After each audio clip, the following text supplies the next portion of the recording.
Men hozir turgan joy 1000 yillik tarixni yashirgan zamin. Bu Termizning boshlanishi.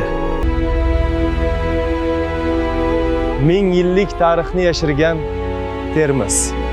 Miloddan avvalgi asrlar bu yerda Yunon Baxtriya podsholigi hukmron edi.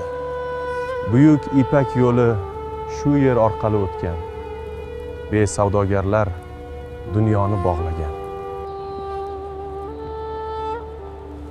Keyin esa Kushon imperiyasi davri boshlandi. Bu yerda buddaviylik gullagan. Fayoztepa sukunati tarixni so'zlaydi. Termiz savdo, hunarmandchilik va ilm markaziga aylangan edi.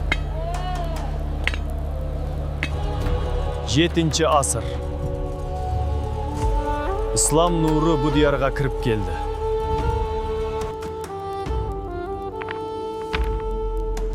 Bu zaminda buyuk allomalar yetishdi. Hakim at-Termiziy nomi dunyoga yoyildi.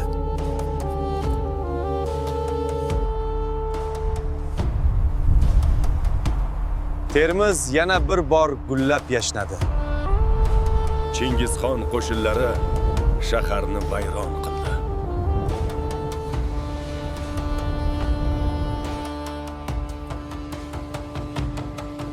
Termiz kulga aylantirildi. Olov osmonni qopladi. Shahar sukunatga cho'mdi. Lekin tarix hech qachon to'xtamaydi. Oradan yillar o'tdi va Amir Temur davrida hayot yana qaytdi.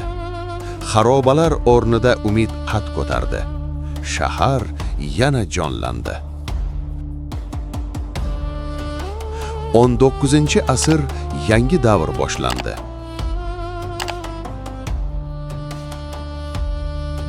20-asr esa Termiz uchun strategik ahamiyatga ega bo'ldi. 1991-yil yangi tarix sahifasi ochildi. Men turgan joy 1000 yillik jasorat shahri. Bu Termiz.